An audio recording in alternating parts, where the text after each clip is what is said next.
Muling isinabuhay sa iba't ibang lugar sa bansa ngayong Easter Sunday ang salubong o ang pagkikita ng Maria at ang muling nabuhay na si Jesucristo. Nakatutok si JP Soriano.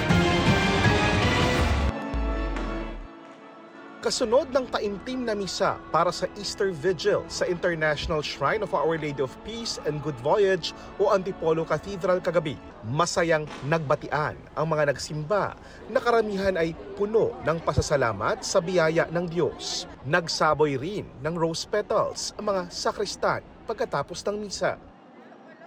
Tandaan po natin, mas malaki ang pag-ibig ng Diyos sa atin. Ipinagdiwang ng mga deboto ang salubong o ang pagsasadula ng muling pagkikita ni Maria at ang nabuhay muling si Jesucristo sa Sacred Heart Parish sa Quezon City kaninang umaga. Masaya rin ang naging pagdiriwang ng salubong sa Quiapo Church sa Maynila.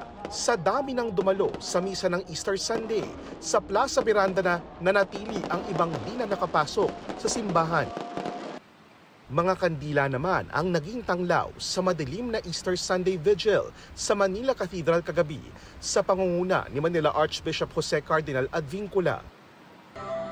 Inabangan din ang prosesyon at salubong sa Ibaan, Batangas.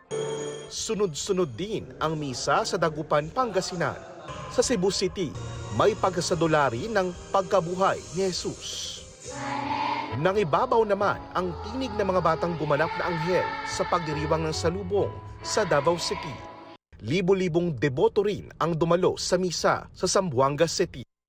Ipinagdiwang din ang salubong at Easter Sunday Mass sa iba't ibang simbahan sa Batangas, Ilocos Norte, Quezon at Camarines Sur. Para sa GMA Integrated News, JP Soriano, nakatutok 24 oras.